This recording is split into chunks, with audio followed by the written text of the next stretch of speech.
Hello, everybody. Welcome back to the Healing Table. I'm Grace. I'm Julia, and welcome to the Healing Table. I hope everybody had a good New Year's. Oh, yeah. Merry Christmas again, and Happy New Year. Yes, so today we're going to be talking about a topic. We're really talking about cultural imposter syndrome, basically. Feeling like an imposter within your own culture.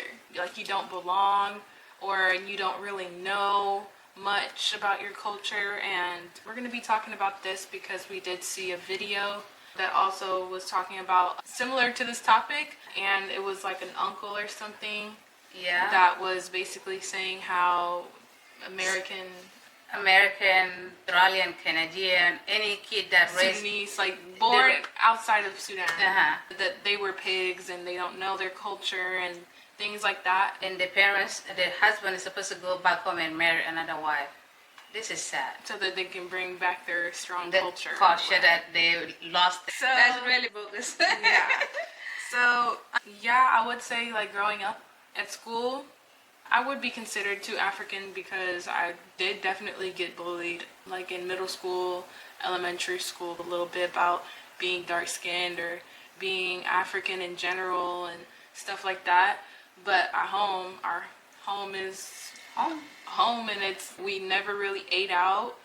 For a long time, we didn't really eat out at all. All we ate was straight Sudanese food until I was like in high school. We started eating out more and stuff. But having those two different sides sometimes is very interesting. And I know that there's been a lot of talk between families and stuff, and how like they think we are losing their culture here in the United States, and things about like getting married to Sudanese man so that we can preserve our culture, and the parents really having that fear of like just losing themselves within the country that they weren't really there. And what do you think? Everything that she says is true. We have a fear that couple generation from now we're not going to be exist because our children are marrying people outsider. It's not because they don't like themselves, because they're not confident in what they come from. But there is this lady, this beautiful girl. Today I was watching her.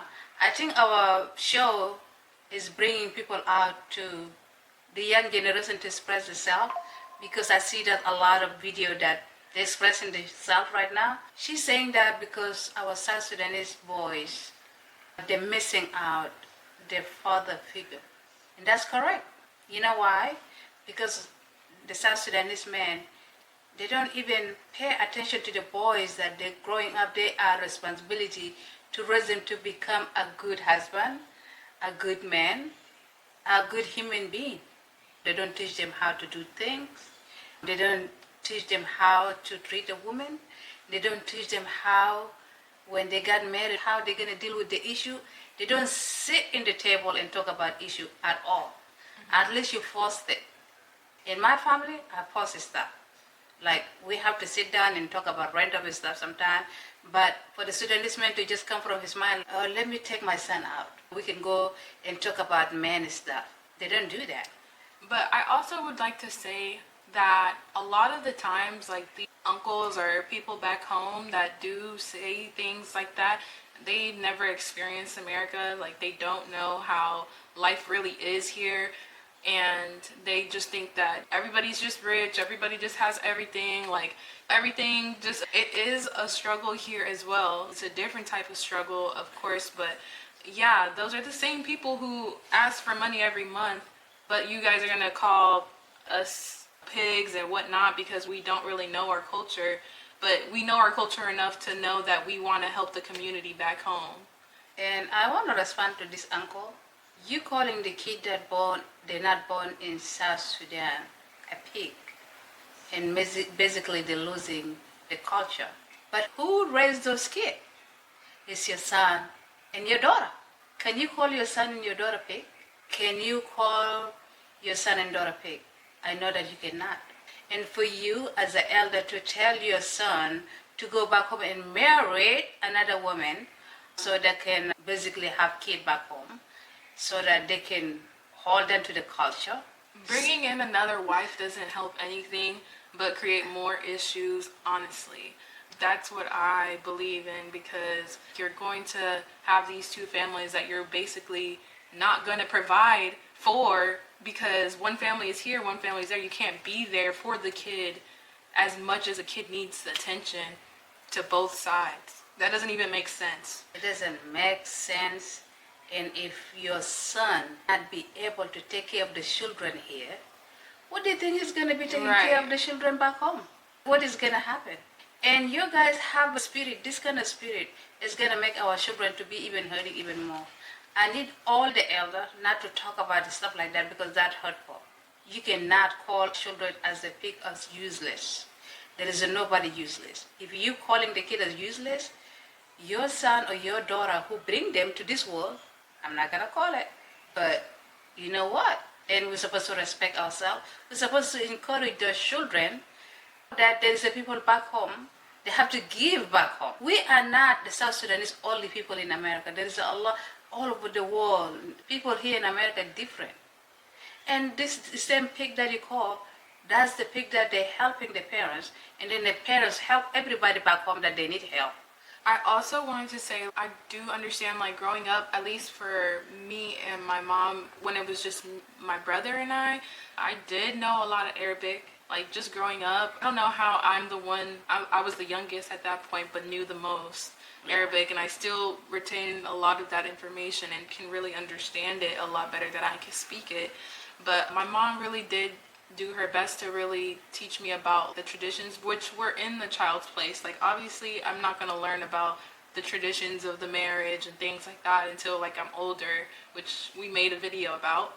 But like where it comes to serving people and being a good host and doing things like that, like having respect for people as well, she really did teach me those things. And I know that there's some things that I wish that I could have known more about. Maybe I wish I did speak better Arabic, but at the same time, you got to think, like, she's coming here from a whole different country. That's not her first thing in her mind, is to get this English stuff down so she can understand what is going to go on next. We come here to try to learn English so that we can work better, so we can understand them. When they come from school, we can understand at least a little bit.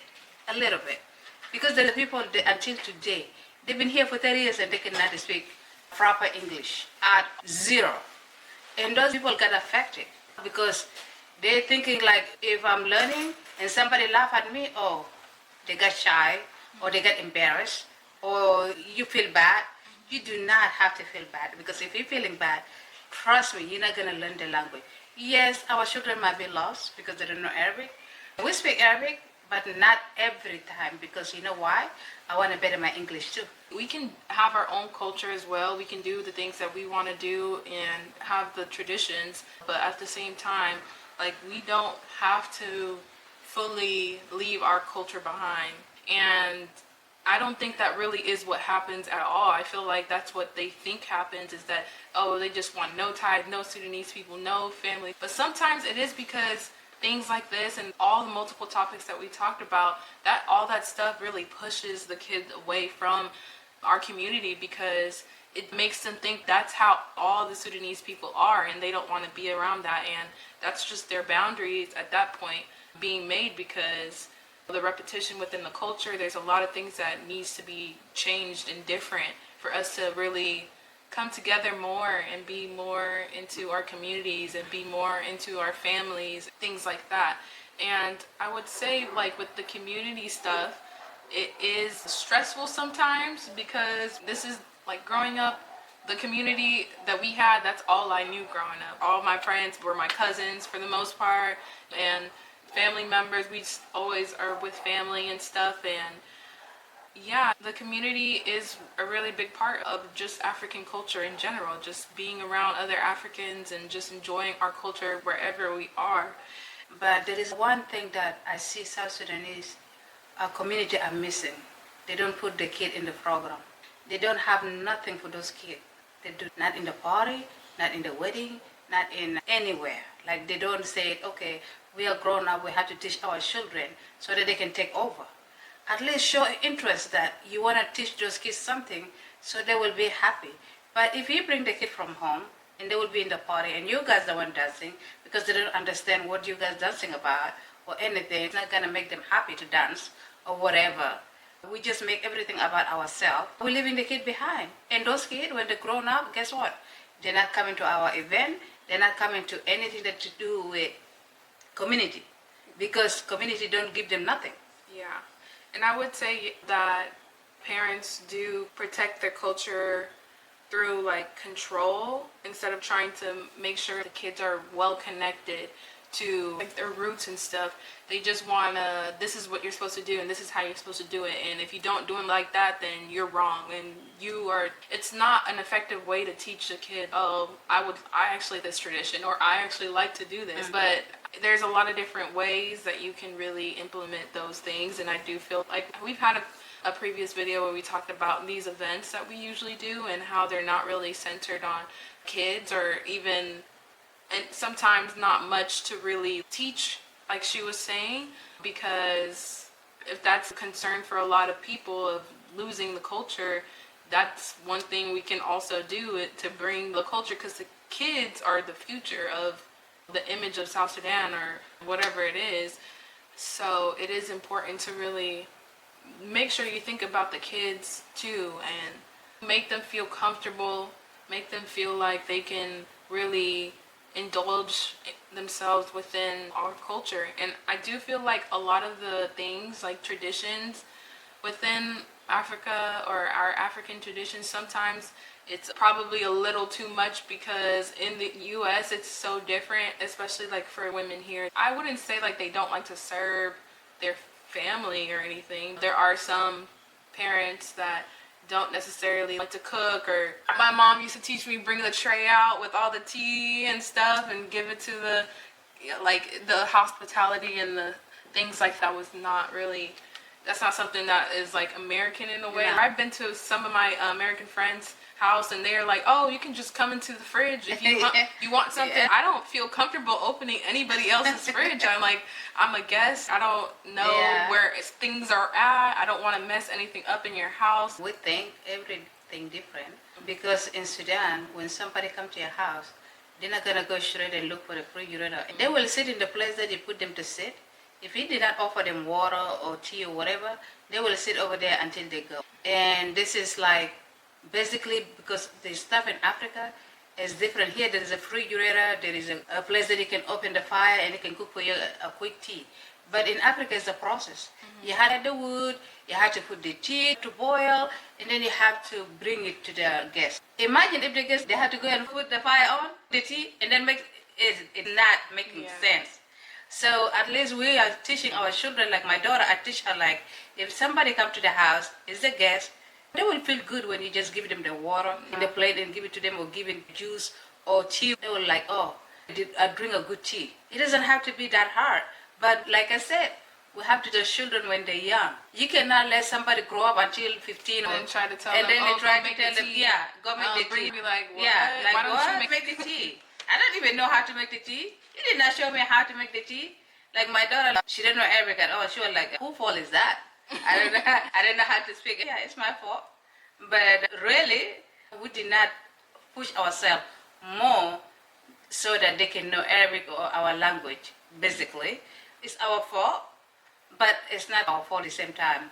Because if we force ourselves to speak our language in Arabic, we're not going to learn English. So we're balancing all that. And that's the reason why our kids is left behind. The good thing is now they're grown up, they understand more. Like even my son, he can't speak Arabic at all, but he understood when I say something. Gracie can talk very good. She used to talk to his grandfather, and she used to talk to my mom. My mom would understand him better than she can understand anybody in this house. My kids, my 3 girls and 2 girls and boy. But she can speak very good. I don't know how she keep it up. I have no clue either. But she is better than all of them. That being said, that we're guilty in some stuff, but we are not guilty in some stuff. I see another girl, she was talking about when she was growing up, when she tell her mom, I need the shoes. And her mom will respond with the language. And she will say, what I'm going to get the money from to get your shoes. You do not have to say that. Because when you say, where I'm going to get the money from, do you know what you put in your child? A disappointment.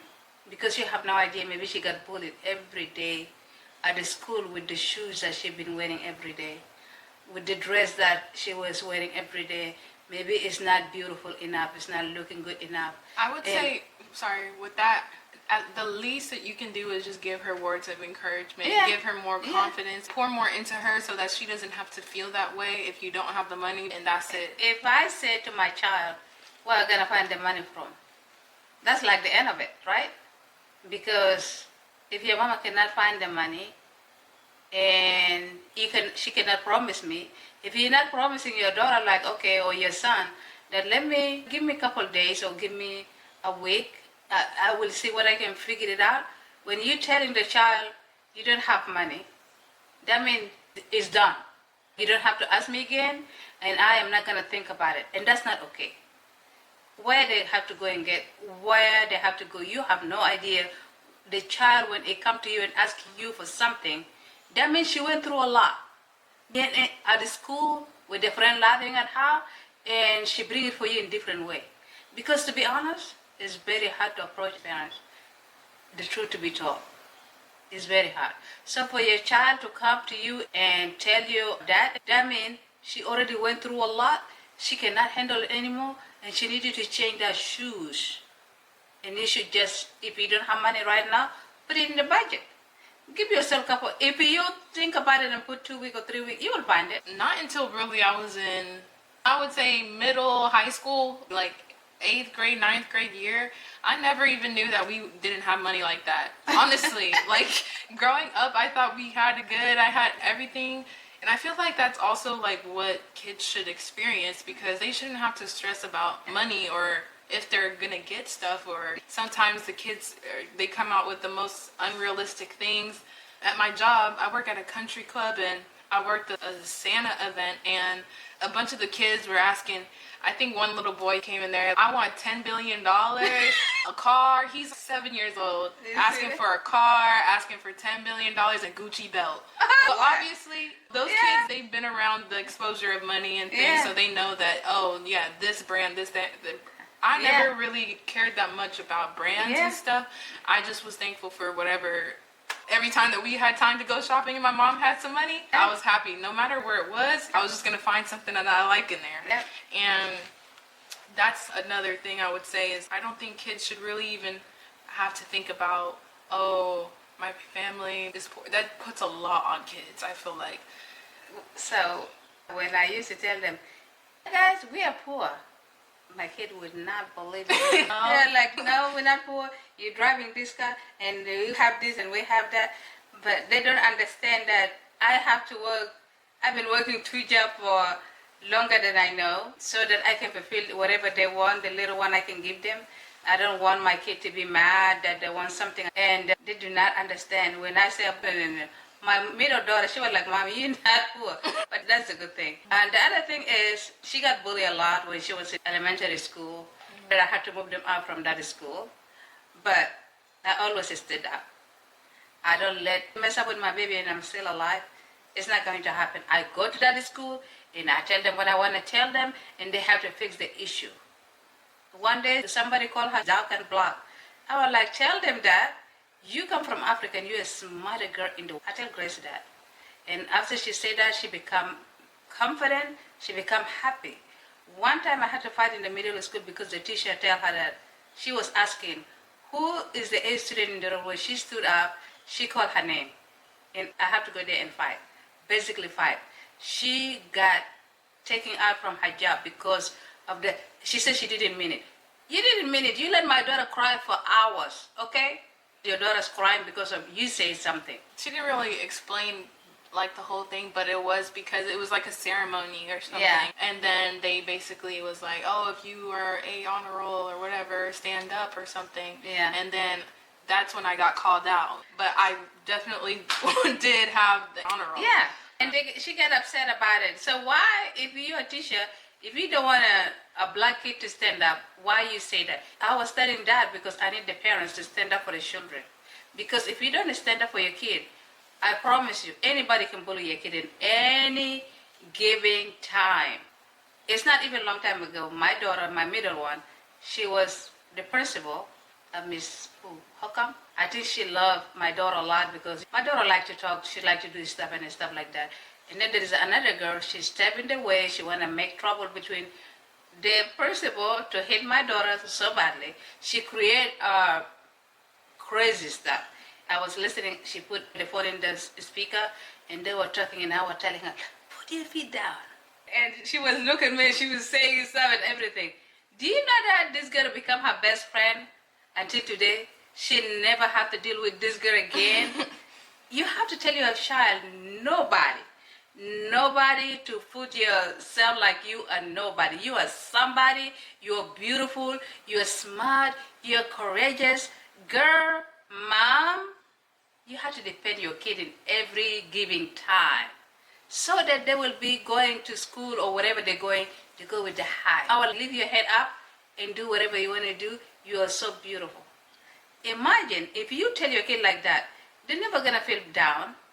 But I know there is a lot of kids that the parents that never show up for them, not even once. I know that there is a parent that don't go to school events and stuff like that, like the way I do with my kid. I go with them anywhere that they wanted me to go. And I work 2 jobs after all that. I'm so sorry. I need you to forgive your parents. Not to forget, because forgiveness does not mean that you have to forget whatever had happened to you. Because I know that I went through a lot when I was a kid, and I know that I will never forget. But I forgive. So I need you to give your parents forgiveness because they failed you, and that's a failure. When we're shutting your children out and you don't be with them anywhere, they don't have connection if anything happened to them to come to you. They will be so difficult. If somebody touched them in the wrong way, it will be difficult for them to tell you to open up. There is a girl that his daddy abusing her since she was 13 years old, the one we just listened. She waited until she was 30 something for her to come out. And people blaming her that why she waited too long. Do you have idea that adult is supposed to be your father who bring you in this earth to do that to you? Do you have idea? And then she tell her mom and her mom cannot believe her? That hurt. That's very hurtful. I know what she's going through. She just came out and she's talking about things like that. It hurt really bad, especially when it coming from your own father. Your dad is supposed to protect you in this life. That's supposed to be your cheerleader. They're supposed to be your everything. And that abuse, sex abuse, come from your own father. And then the mom did not believe.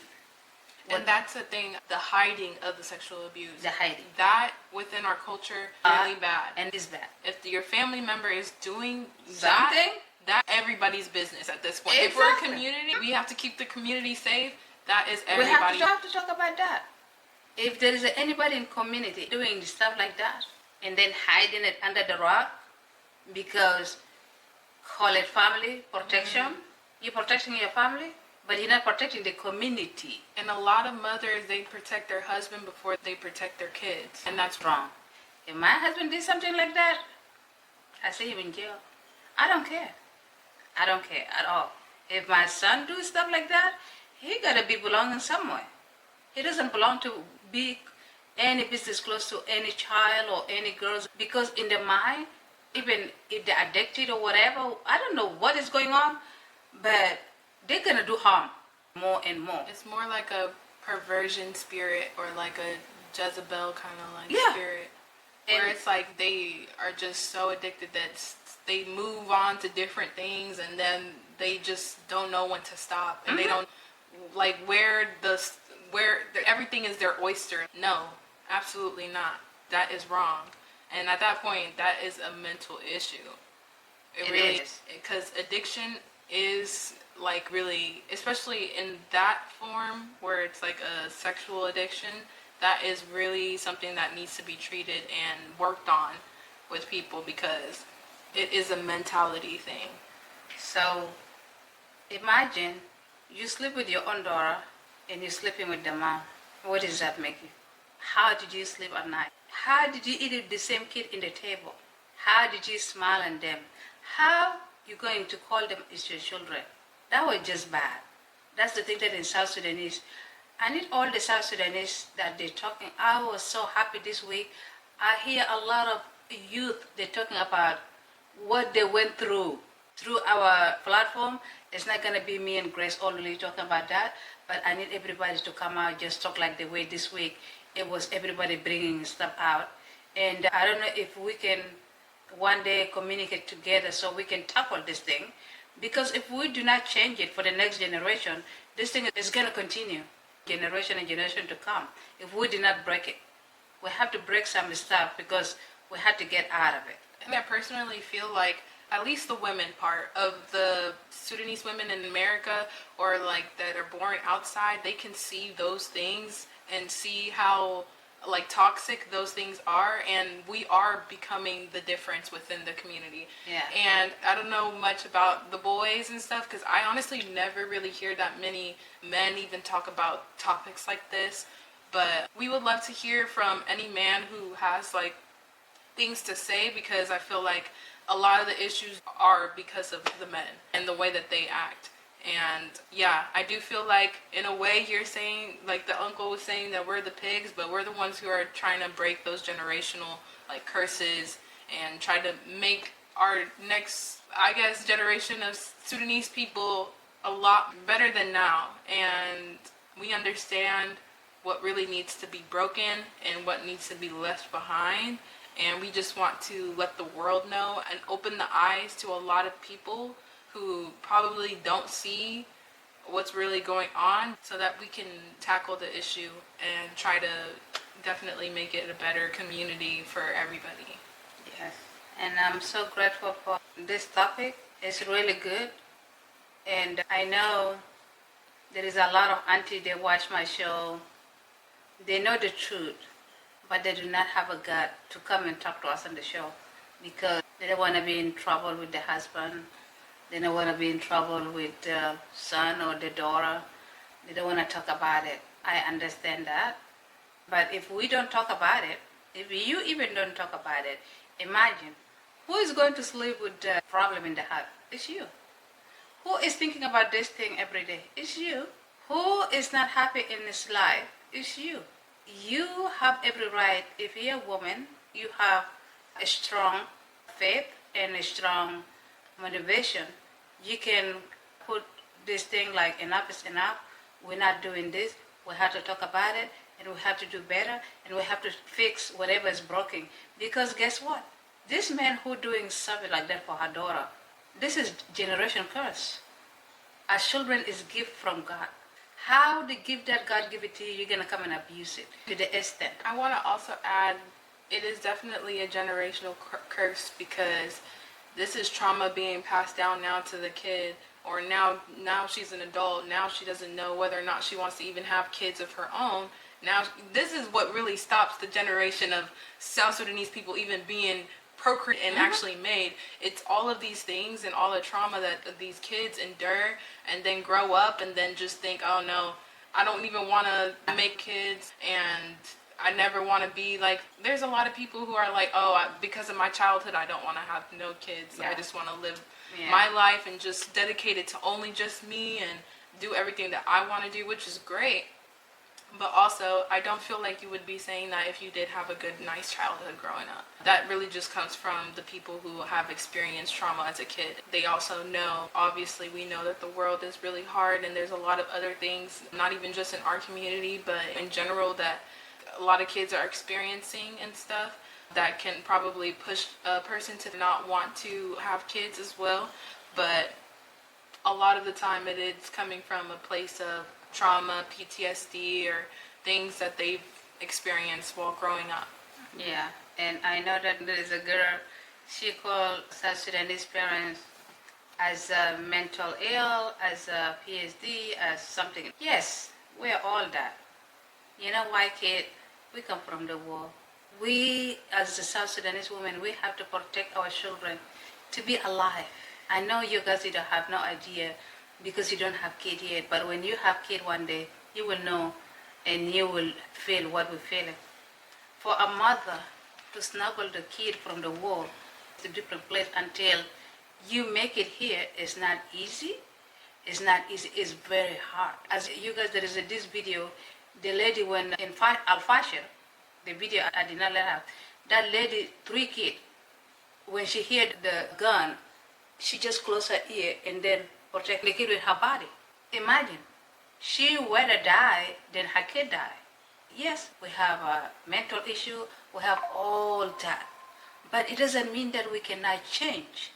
It doesn't mean that we cannot be a good people if we want to. And we understand that change is going to take time. Yes. Change is not linear. Also with dealing with PTSD. And just to also think, like a lot of Africans don't believe in mental illness, PTSD and things, but they come from these trauma-driven places and things that they've experienced are not normal. And then they come here and think everybody else is crazy. But we need to address what really happened. Yourself and your actual mental health and your own well-being as well. Like a lot of the times I know parents, they need to just address their own mental health as well. And I think that it's really interesting to think about how they don't believe in those issues, but they've experienced the most trauma, and that trauma is getting passed down to your kids. It affects your DNA actually, and then you're passing it down to them, and then you're not addressing that issue either.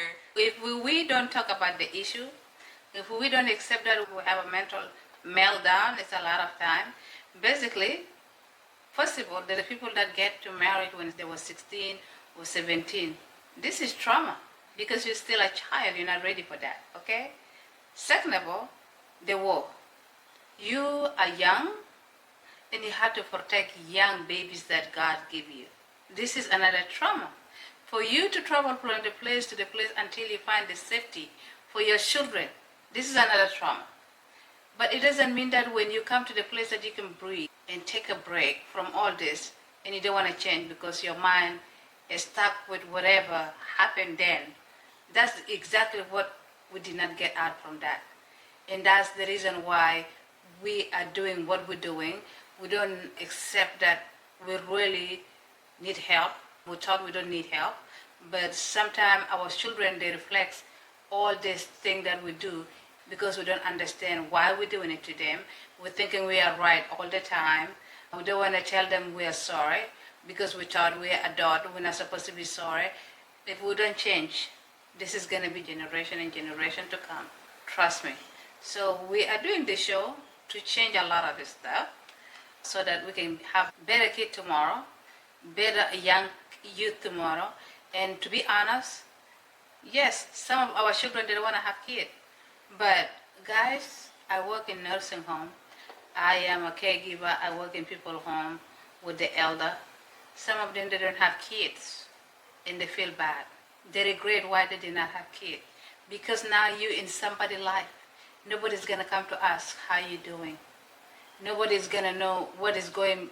Some people like, oh, I have my money. I don't need kids. It's not about money.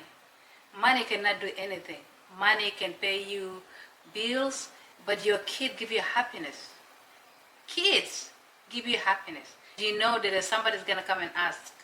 They will come and talk to you anyhow. You're going to be smiling.